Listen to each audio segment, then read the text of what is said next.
For those people unfamiliar with my voice, of course, my name is Peter. We run the NetworkLeads.com website, and a lot of people know us by our company name of PM Marketing. We're going to talk about the business model and the compensation plan, and maybe a way that you might have thought about before, and hopefully it's done in a way that makes a lot of sense so you can have a better understanding of it and then be able to explain it, of course, away to some of the people you're working with. And if you came over to my house, what we do is we'd say, okay, let's kind of figure this stuff out. So now, again, we're talking about the business model behind why choose the network marketing path of distribution. The industry standard, of course, for generic products might be called a widget. So we have this little widget here, this little thing, and it costs us X amount of money to produce, and I think we can sell it for more than that. And if we can sell it for more than that, that's what we're going to call our profit. But what's going to happen is we're going to kind of grab our little pen and paper, we're going to draw little charts over here, and we're going to start making some things as far as our costs, as far as doing a business, and we're going to say, okay, one of the costs we have on our widget is going to be the cost of manufacturing the widget itself. Okay, so you write that down, and then you say, okay, there's our cost. Okay, what else are we going to do? Well, we're going to have some kind of, I guess, maybe an office, whether it's a big expense that we're going to start working from our home or our garage, or we're going to rent like some space. We're going to have some fixed costs in addition to the cost of manufacturing. And well, we're going to have distribution. How are we going to get this thing out there? We're going to have to figure out how we're going to get this stuff out there.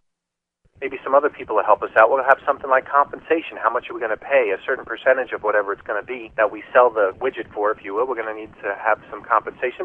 Probably also some research and development. There's probably some ancillary or some other expenses in there as well, but let's kind of factor those as small expenses a little bit later on.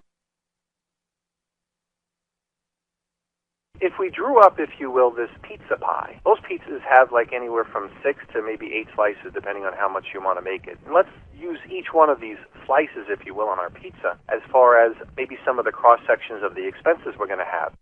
But if we start to think about this whole business model of how me and you are going to be able to distribute and make money selling this widget, we have those slices of this pie. How are we going to make this thing hit the market? Well, there are lots of ways of distributing a product. One way would be, let's open a store where, we have fixed space. We go to the mall, if you will, and we just have this store for the widgets that we have, and we can have a retail location. Well, that's one way. Let's list a few. Well, retail seems to work. Why don't we get into other people's retail stores? Stores like Walmart to start off with, right? So you can either get your own retail store, you can put it in other people's retail stores. How else can you distribute your wonderful product? Let's put it on television. Let's get some celebrity to kind of endorse it, because a lot of people like celebrities, like Michael Jordan or someone like that. While we're doing TV, we might as well do radio as well. If Rush Limbaugh says it's pretty good, a lot of people that are conservative Republicans probably will buy it. Let's take a look at maybe newspapers. We could use newspapers to distribute this product if we choose to, or trade magazines, or magazines in general. Or maybe let's go for Fortune magazine or any one of those other magazines that Entrepreneur, why not? Maybe we can have a direct sales force, people that actually open up their own little offices, that hire their own little people that go out there and do some stuff. There's a lot of ways to distribute a product. Maybe the internet. Yeah, let's do that, man. We got search engine promotion. We have websites that we can do. We have affiliate programs. A lot of people move a lot of stuff nowadays on the internet. There are so many different ways to actually distribute a product. Why would we pick one versus another? Because all the different things that are out there, what's the best way for you to distribute a product? Well, one of the best ways, of course, is through word of mouth. To forget about that would be a huge mistake. Well, as you and I are sitting by our kitchen table and we're trying to figure out this business model, let's kind of whittle down some of the options for us and figure out expenses and see if it would be worthwhile or not. Well, let's take a look at our own retail store. Well, if we wanted our own retail store, we would have a fixed location in a certain spot, and we'd have some expenses. We'd sign contracts for leases, if you will. We'd have contracts for this and contracts for that. But how about really expanding and selling lots of our widgets? That would take some time for us to grow up in our own retail stores. Now, if we wanted to make just a few bucks or a few $100,000 a year perhaps, right? Some people in retail stores locally make a ton of money. But maybe, for instance, we just don't have those resources or that time frame, or we want to get it even bigger than that.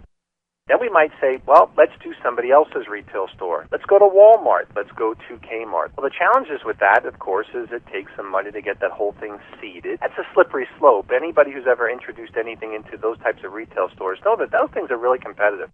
Well, what about the TV and the celebrity thing? Well, that's good if you have television experience. If you don't have television experience, chances are you might have to scrap that one as well. And what about the celebrity thing? Maybe we can do it ourselves, or maybe we should hire the celebrity to help endorse it as well. Maybe that's not an option for us. I don't know. Same thing with radio. Maybe newspaper, we can do that. But, a lot of these things get very complicated. A lot of these things have a lot of systems in place. Maybe we don't have levels of expertise in.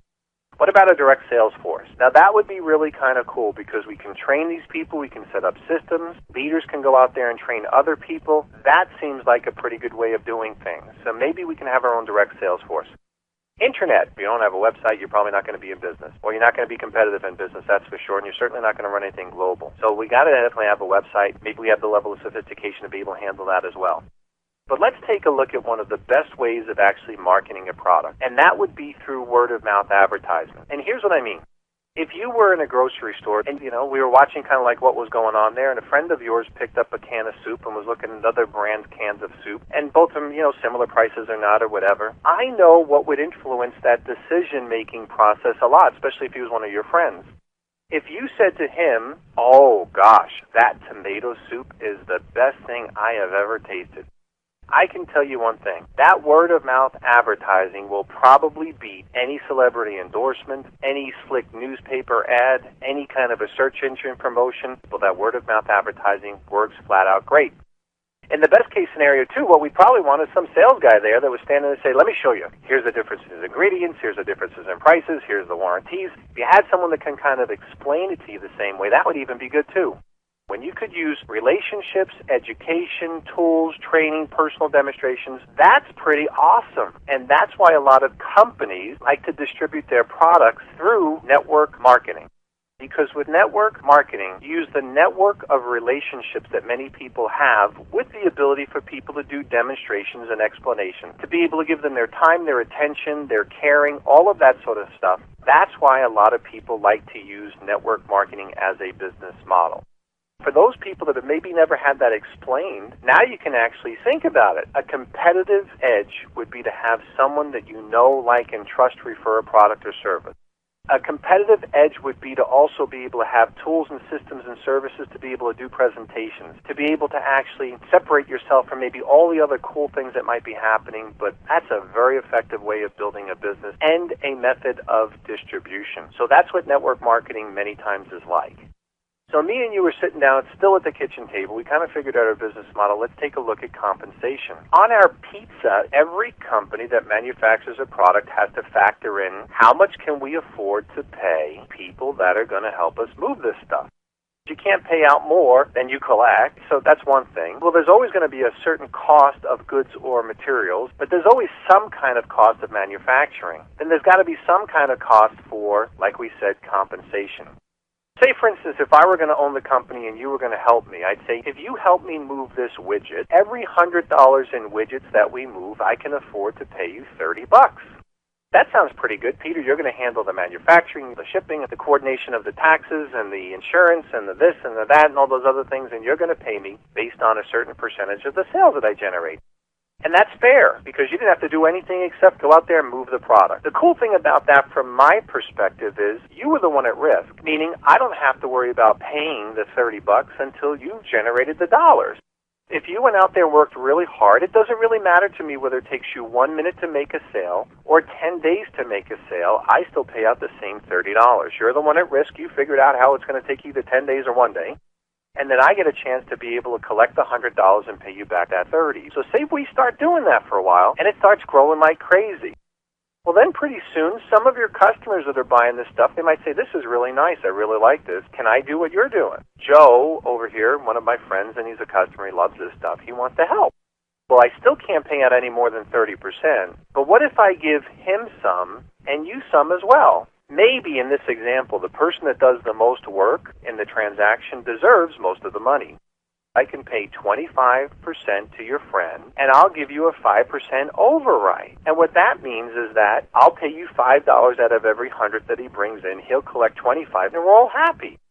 Well, that sounds pretty cool. So now what happens is I, as a business owner, get more people selling my product. You have an incentive to train and recruit and all that sort of stuff for that certain percentage. And life's pretty cool until your friend tells someone else, hey, man, this is pretty cool. You got to come over here. Now, all of a sudden, we have a dilemma because your friend who you brought over says, well, I'm in the same position you're in. Meaning if I bring this guy in, we can't pay him 30. If you pay him 25%, that's the same as me. There's nothing left over for me. Or why don't we do this? We'll pay him the 20% or 25%. You can give a little bit to me, and hey, since you started this whole thing up on top, you can keep a small percentage as well. That gives you an incentive to get me to go get other people. And as you can see how this goes, the 30% is the max I can pay as a business owner, but what we'll do is through multiple levels, we'll adjust the compensation. The person that does the most work gets the biggest part, but there's a chain of people, your upline, that gets a small percentage based on all the volume that goes through their business.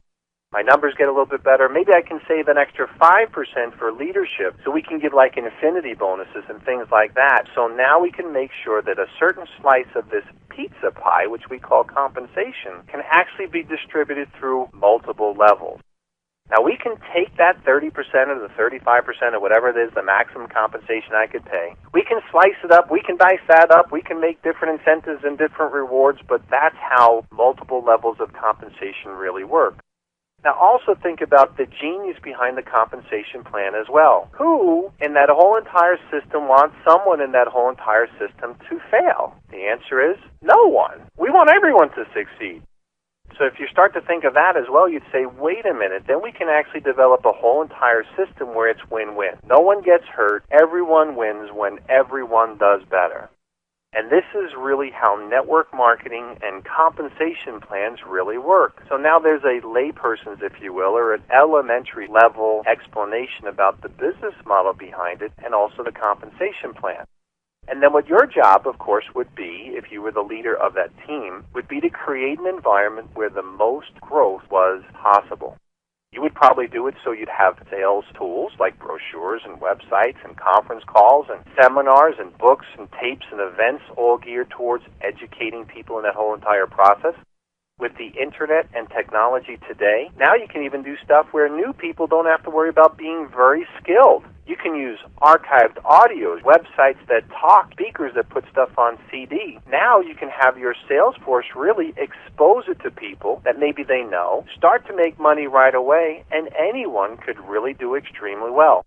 There'd always be a list of people you wouldn't hire, people that were unethical, people that were immoral, people that were going to create more problems than they generate, or generate as far as good things. So that's who you wouldn't hire, but you'd probably want it available to anybody that could tell that story. Well, what if we had a series of satisfied customers and they liked this stuff and they bought the product all the time? Do you deserve that residual commission? That was like you doing the work once and you get paid over and over and over. And the answer is, of course you'd want to get paid over and over and over again. And of course, I would want to continue to pay you. That would give you the incentive to go get another customer so we could do this all over again. Well, how about the whole chain of command, if you will, that multiple levels of compensation? Should we pay them too? Why not? We only have a certain amount of commission. They were the ones that helped generate that whole thing. They deserve that residual commission. The network marketing business model and compensation plan is probably the best opportunity for most people to be able to make above average income. So why does it have such a bad rap? Most people that join don't know how to explain it in this fashion. Any industry where people do it a lot in a wrong way is probably going to have a negative connotation. So it's not the business model, it's the way it's been promoted. If you can move beyond that, then again you see that the business model behind the compensation plan and the distribution system is the fairest for most people to be able to make above average income over time. Then all you have to do is learn it. All right, well, I want to say thanks for listening in.